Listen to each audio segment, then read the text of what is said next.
Hey, what's going on, guys? It's Tony from TL Audio Mixing and Mastering, and today I am coming to you with a plugin review. This is something I'm going to start doing a bit more of, as there are now a lot of different plugins that I'm using on my mixes. I've been trying out a lot of different stuff, a lot of boutique kind of things, and I'm now giving these brand new plugins from Kaiv Audio a try. Kaiv Audio is a Canadian plugin company, and it's headed by a really cool guy named Eddie Luciola, who was kind enough to let me do this video on his plugins. If you like this channel, by the way, please hit subscribe, as it helps the channel out a ton. It will allow me to be able to reach a broader audience.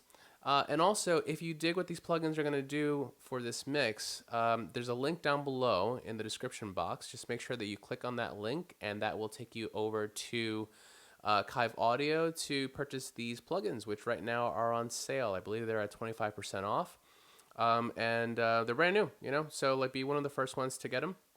I do know that this Warmy EP1A 2BQ, which is a emulation of a Warm pultec, is free, so you can actually pick this one up right now for free just to give it a go. But yeah, without further ado, let's check out these plugins. So we've got the Filk Channel, which is this one right over here. It's based on like all these plugins are based off of actual emulations of I believe Eddie's gear.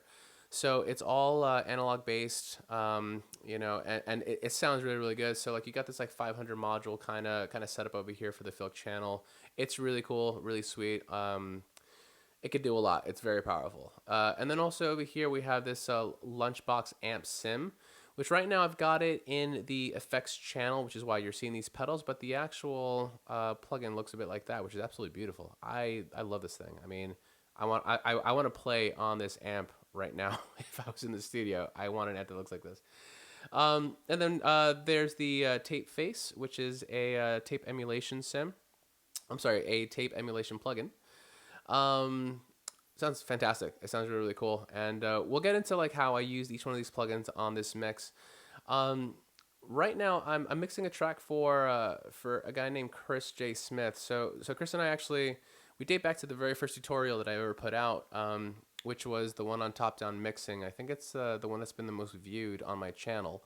So I mean, if you want to take a look at that, give it a go. It's pretty good for anyone who's just starting out with mixing, just to kind of introduce the idea of top-down mixing. But yeah, I've been working on some of Chris's new stuff. We're working on a new record, and this is the first track that he sent me. And yeah, I'm gonna play just like a little bit of it, specifically where I used these plugins. So I used them kind of like in this section over here on some guitars, and I also use them on drums. So without further ado, let's listen to what we got.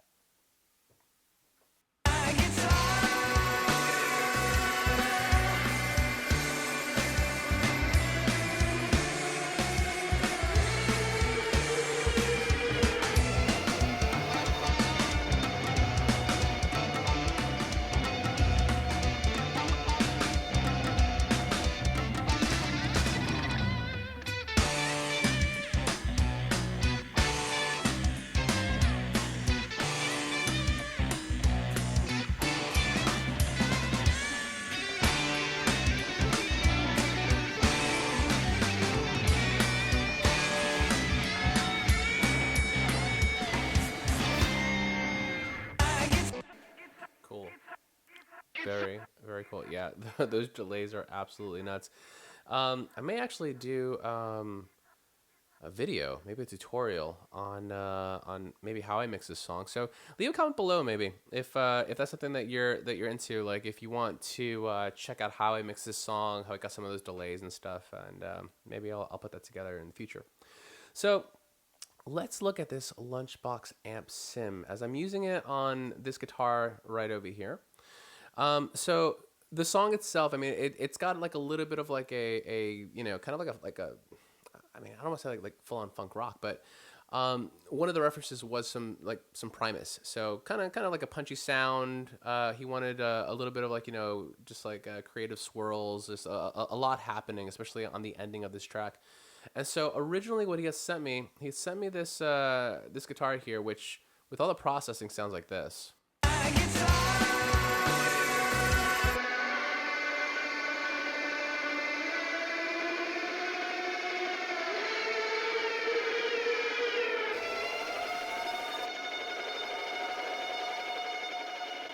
super cool. Yeah, you know, so it's just kind of like a lift off, you know, like after the final chorus and that kind of big vocal note.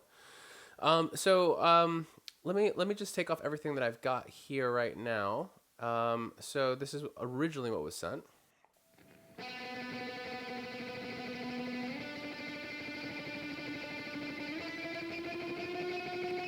Which, I mean, to be honest, sounds all right, you know.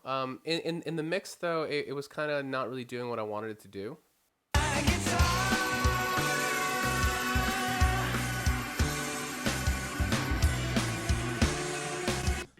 Just kind of getting lost there, you know, and not doing what I wanted it to do. So I did start with like a bit of like an SSL EQ from Waves, you know, just kind of like doing like the normal stuff that I normally do, like taking away like, you know, some low end, finding like some harshness here and there, you know, just to kind of like get rid of. And also like I did do like a pretty aggressive high pass just because there were a lot of other guitars and things happening, and you know, just don't need all that low end. I did a bit of compression also, and I did these before hitting the amp because I wanted to treat the signal before it got to the amplifier, as opposed to kind of like doing all this like tweaking after the amp. So just doing like a little bit of this, a little bit of like treatment here, you know, EQ wise, to get rid of the things I didn't want, and then just kind of like level it off a little bit. It did start to kind of like help it.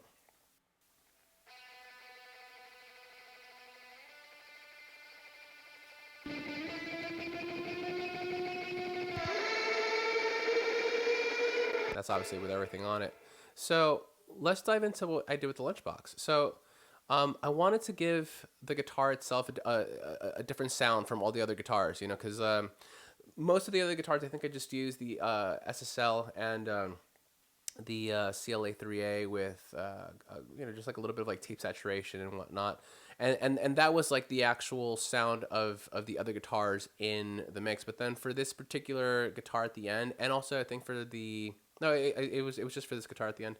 Um, Actually, wait, no, and also yeah, and then the other guitar, I wanted it to just sound different, you know, just so they can poke out in the mix a bit more. And so I threw the Lunchbox Amp Sim on, um, and it gave me that.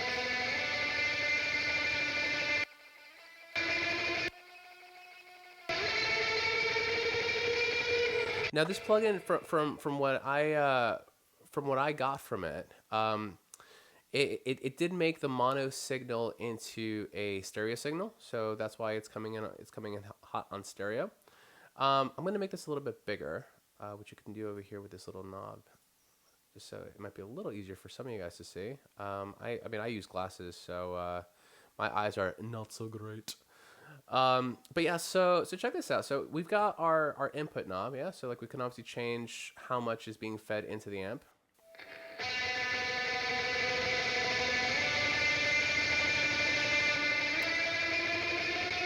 Option click will bring things back to where they were, which is great because I mean it's one of those like universal commands. I kind of can't stand it whenever a plugin doesn't do that. Like if I have to do command click as opposed to option, because it's just like that extra second of wasted time. Just trying to figure that out. So yeah, like you got your input knob, you've got these cabs. So I decided to use this Brit VX412. But you got a couple of other different flavors. I do also like that there are only four. I don't need 200 different amp sims. I just don't, like, you know, if I want a sound, I don't want to like spend all this time like sifting through like a long menu of different types of like IR cabs. I just want to be able to, like, you know, go to like what I like, and then, you know, and then call it a day. So let's just have a quick listen to see what these others sound like.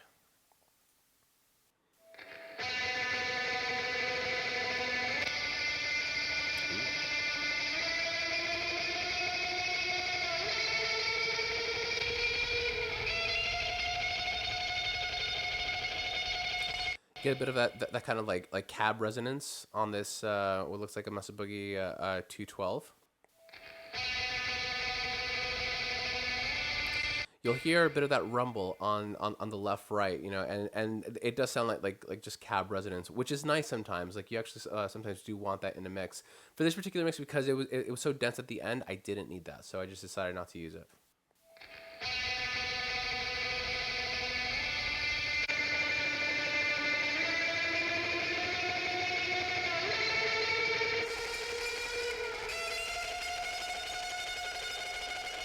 And then that cab bypass is pretty cool too. If you want just kind of like a gainy sound. Also, something I liked about the knobs. I mean, I didn't really change anything on the knobs here, but I did notice that on the other guitar that I use this on, I did change a little bit here and there, and it's quite subtle. So let's just check that out right now.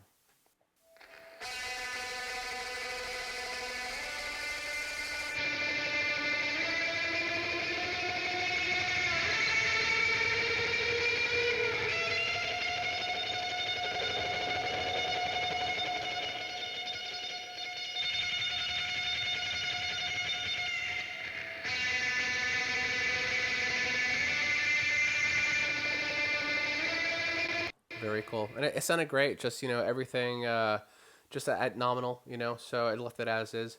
So now you've got the amp, you've got the different types of IR cabs. There's oversampling, which, I mean, some people are like they can hear a difference. I kind of don't care. I just left it at 1x. I could go to 16x. I don't know. I mean.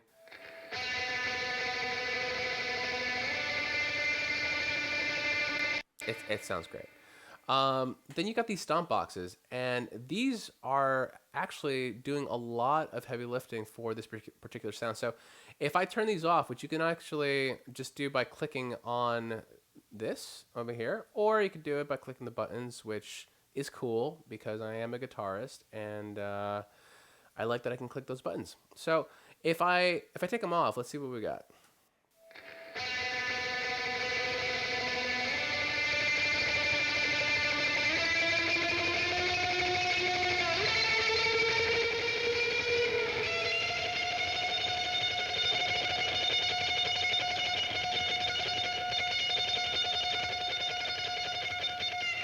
Cool. So originally what I did with the EP1A, like I kind of treated it a bit like a tube screamer, because it seems to have the same kind of knobs, just like in a different order.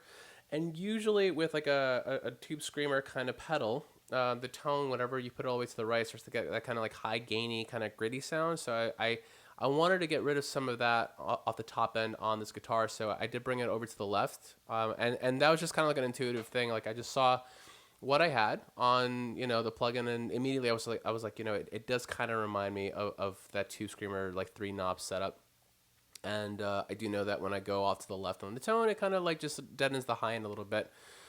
So that's kind of what I'm using this EP1A for.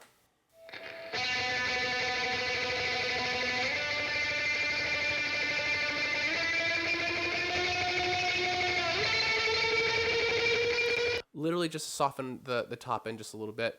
The echo tape, I decided to use it kind of like the way that I would use it. Well, the way that I like to use delay in a live setting. That's usually like very subtly, kind of like a low mix and super short feedback to kind of just lengthen the note a little bit. It's almost like creating a bit of a slap effect.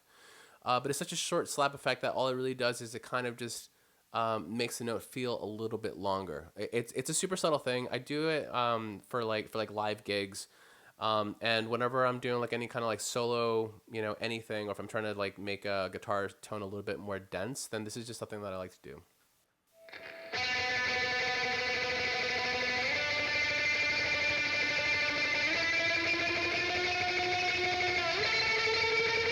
And then this room ambiance. Ooh, this is nice. Sorry, it's roombiance. Roombiance. It's not ambiance, it's roombiance. This is cool. I mean, it's just it's a reverb, yeah, but like it sounds like your tone is all of a sudden like in like this giant cave within a cave within a cave. It's kind of like what I was hearing, and I wanted that especially for this because it just kind of filled out the sound in a really cool way.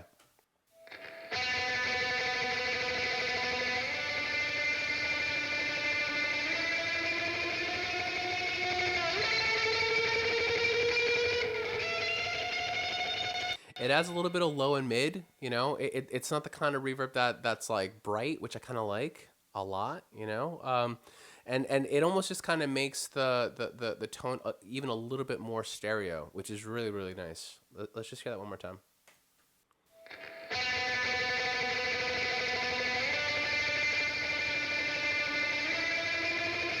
It just pushes it out further into the left and right. Like, that's cool. That's better. So that's how I used it on that. You've also got like your output knob over here. You do have an undo and a redo. Again, like you can change the size of the plugin. I use glasses, so I have started making these bigger, you know, because I'm visually impaired. And then after that, you know, I just did like a little bit of like Pro Q just to kind of like deaden even more of like the low end, just to kind of fit it a bit better into the mix. And I did a couple of other things, used a Mondo mod just to make it even weirder. But ultimately, you know, this is what I came up with. Now, actually,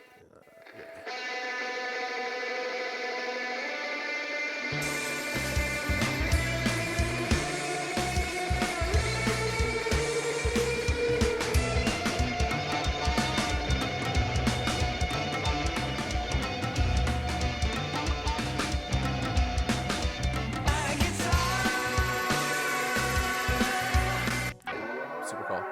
Now for the other guitar, so originally this was like kind of like like you know a solo just happening at the very end of the song. But I didn't know if I wanted to showcase it or not. I know that sounds kind of like weird, you know, because it's a solo and you feel like it should be showcased. But there's so much happening that I was like, I don't know if like it needs to happen. It could just simply be him noodling kind of in the background because of all the chaos that's happening at the very end. This could just be something that's just, you know, someone is doing, you know, off, you know, stage left or whatever, just noodling around.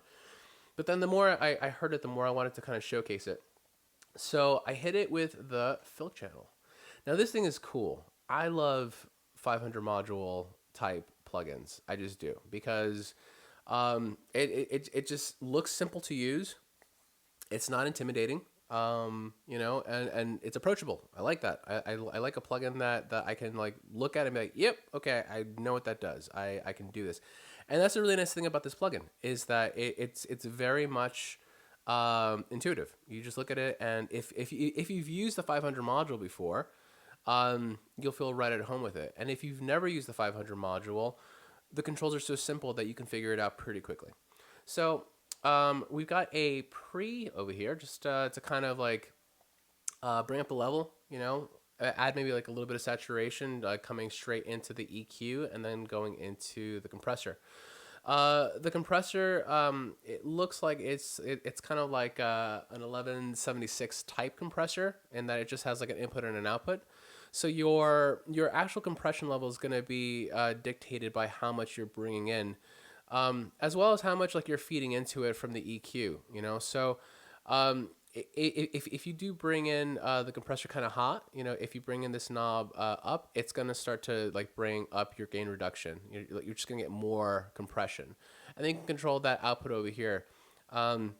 Something I've told like, you know, my interns at the studio, like always treat your out kind of like its own fader. You know, this is literally just controlling, you know, how much is coming out of the actual plugin. And you got your ratio knob over here. For the EQ, it looks like just some shelf up here, yeah. And by the way, so like when Eddie sent me these, he didn't send them to me with a manual because they're brand new. So I don't even know if there is a manual. But again, this is one of those things where I was like, it's pretty intuitive. So like I think I could figure it out. But it looks like a shelf up here, shelf down here, and then probably just like a peak EQ over here. And you got like a plus minus 12 dB range. And you can do anything from 1.5 kilohertz all the way up to 16 kilohertz, which is great. You've also got a high pass and a low pass over here. And when you click on it, it does tell you what frequencies you are affecting. Same thing goes for when you click on the knobs on any one of them. It's going to tell you the setting, which is cool. I usually don't look at those numbers. I just start twisting the knobs until I kind of find something that I like. So let's just check this out on the guitar, see what it's doing. I'm going to solo the guitar, and I'm going to take off the other two plugins just so we can hear what's going on here. And I'm also going to turn these off, and I'll turn them on one at a time. We could probably get rid of this guitar white. No, we'll keep it on. All right, let's check this out.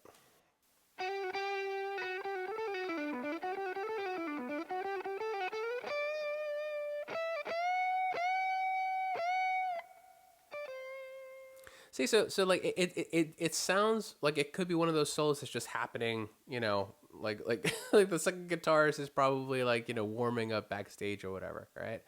But then the more I listened to it, I was like, you know what, this could probably be kind of cool if it's brought up. So let's just hear what this preamp is doing.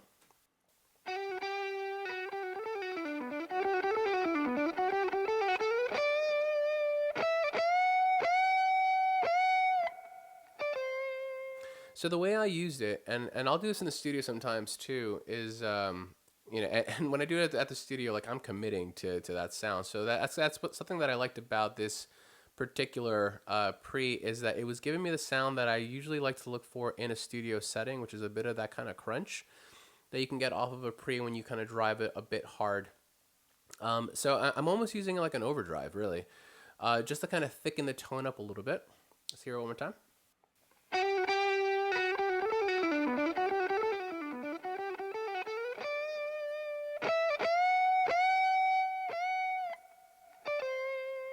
And obviously, there's definitely a little boost in signal, but that's cool because it was going to get boosted anyway.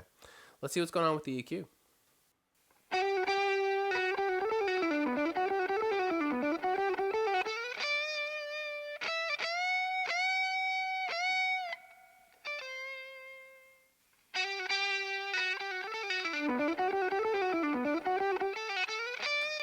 So just killing off all that low end. I know, like by itself, it sounds a bit like tinny, or you know, kind of like a bit nasal. But it's one of those things where in the mix, it's what's needed for it to cut through. I did like a 5 dB boost at what is this? 5.1 for presence. I took away a lot at 532, which is just like it was just like a boxy kind of weird sound that's happening there. And then I took away a lot of low. 7 dB at 285 just to get rid of all that low end stuff that was being occupied by all the other guitars that are happening there. And there's also like stereo wah pedal bass that's happening. The wah pedal I added after, like that wasn't a Chris thing. I just thought it would sound kind of cool. So yeah, so the EQ is just cleaning it up, you know, and then the compressor is just like leveling it all out a bit, you know, just to kind of even it a bit.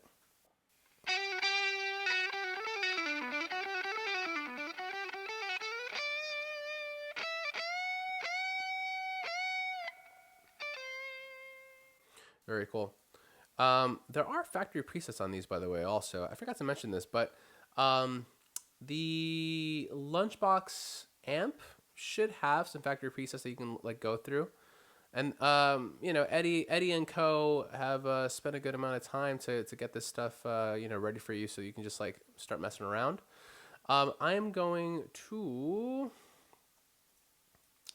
let's see, I am going to do something here. I'm just going to save this setting as Tony's kick-ass guitar tone. Okay, let's just save that, okay? And I just want to see what we got going on here.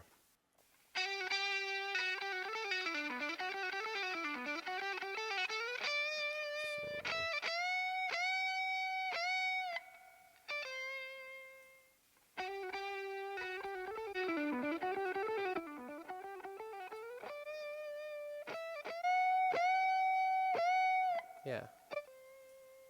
Indie kick. That's pretty cool. Yeah. Let's go back to my kick-ass tone. All right, so that basically kind of like really did all the heavy lifting for the guitar. I mean, like right now in the mix.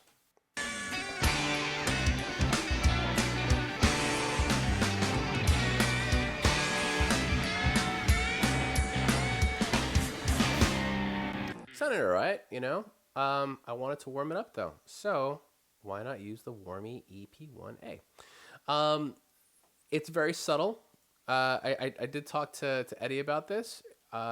It's very subtle. It's not like a heavy lifting kind of plugin, I don't think, but it's cool. I like what it does.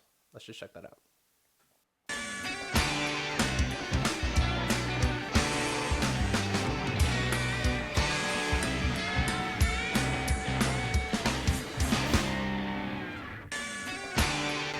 So I did some of the things that I would do with a pultec. A little bit of a boost at 100. Kind of a broad bandwidth. Actually, no, I was going to boost at 3K. I didn't. I decided not to. But I did do a cut at 10. At 10K over here. It looks like a pretty big chunky cut there too. Let's just take this away to see what's going on there.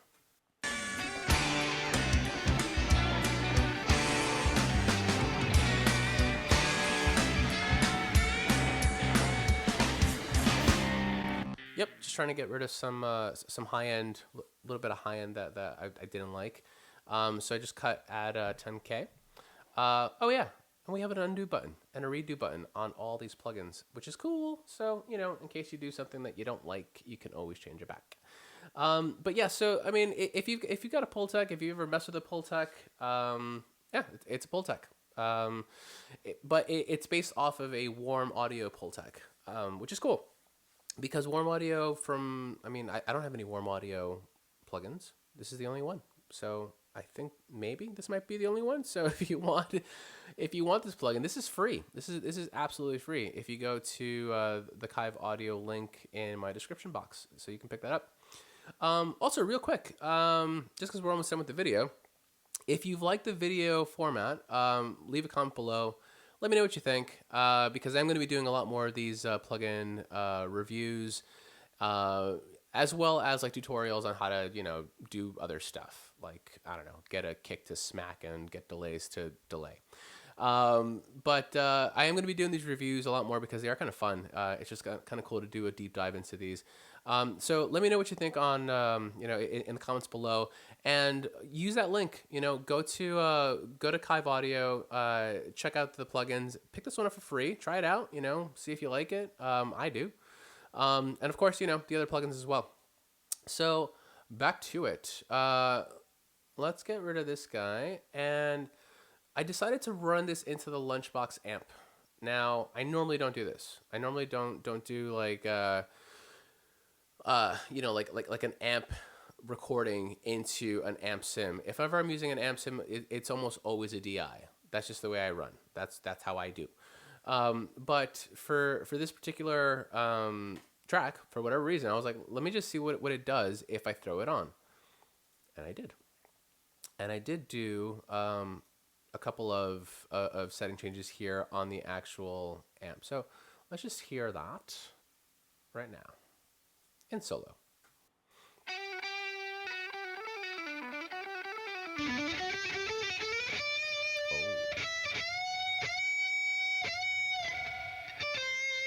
Yeah, and I think one of the reasons why I did end up using this was because I loved that bit of decay at the very end of the notes, and I don't even think that that's coming from the delay.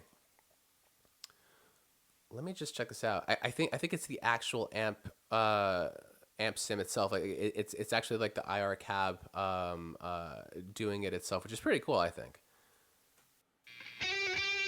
Just listen out for that very last note.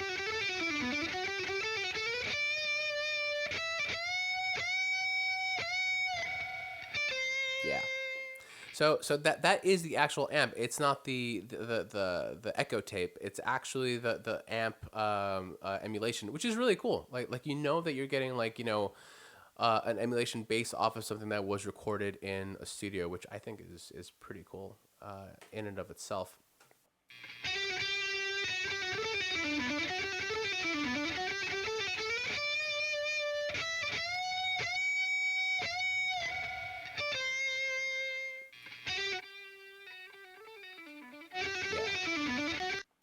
And then in the mix,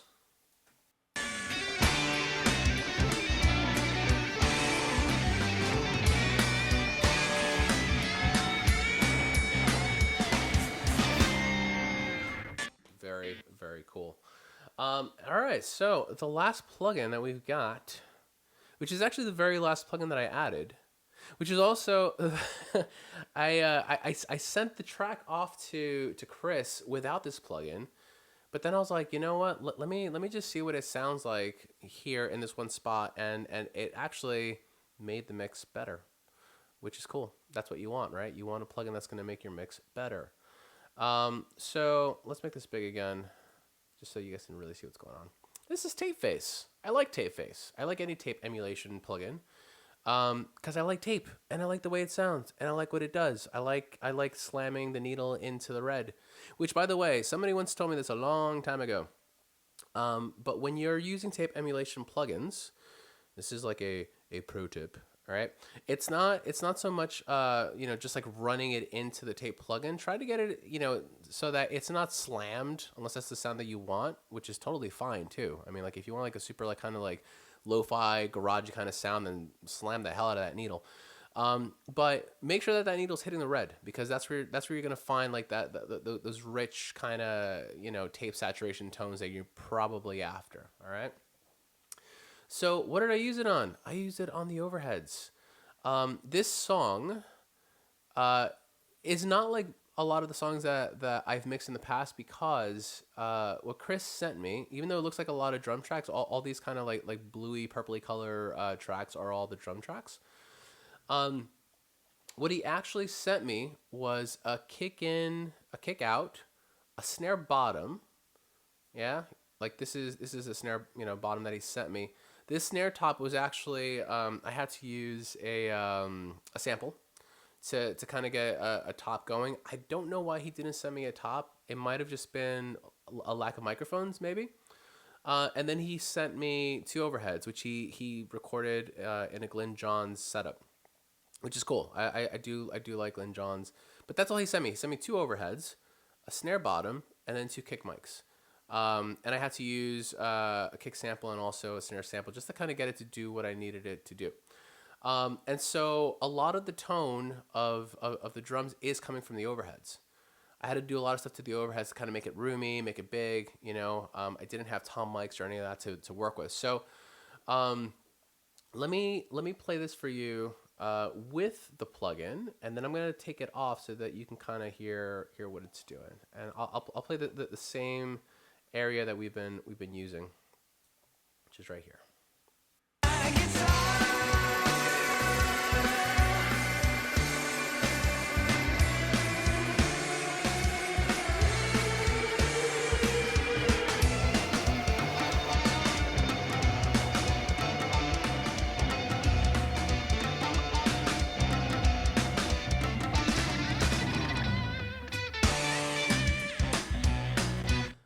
Okay, so now let's just try that again. I'll take it off this time.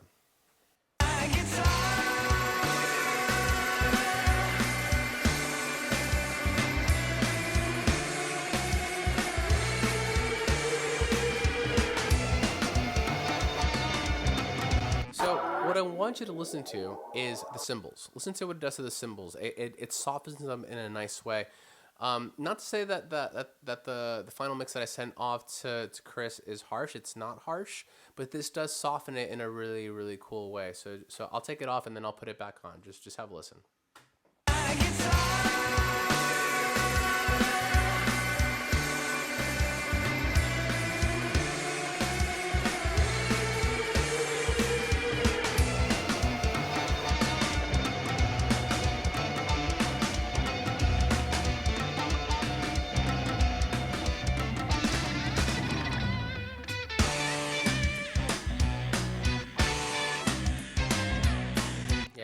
It's just softening those transients on the bell. It's softening a bit of the transients on the tabla. It's softening just like the high end of the cymbals in a really, really nice way, which is what you want from tape. Like tape will do that. Like once it starts to kind of hit that red, it starts to kind of push it down a little bit, but it pushes it down in a really nice way.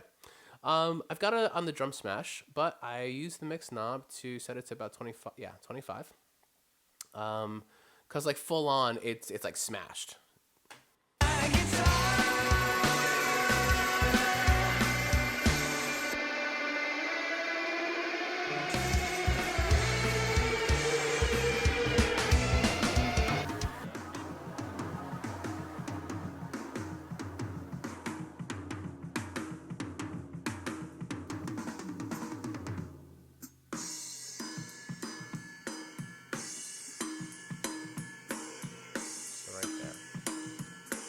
That's just what I landed on, you know. Um, and this is one of those. This is one of those plugins that I put in on the bus. So like the actual individual overheads, you know, there's like an SSL, there's some Pro Q that I threw on there.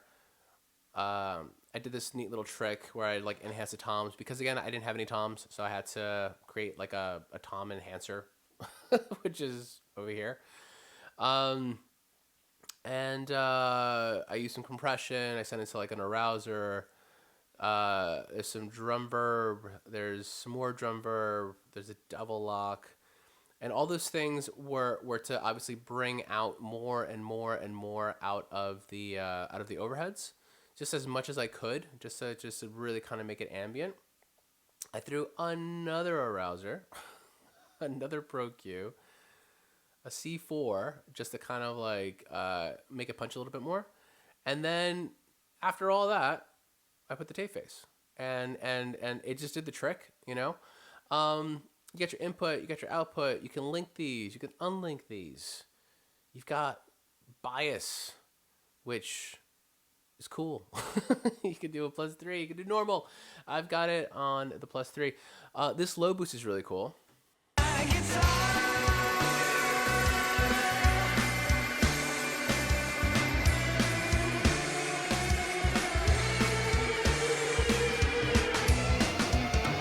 Funny enough, the low boost kind of helps that sample sit a bit better. There's a fair amount of noise. I kept the noise on because you want that out of a tape plugin, so you know I kept that on. Um, and yeah, and you got the reels, and you've got this beautiful interface. It's gorgeous. I love it. I absolutely love it.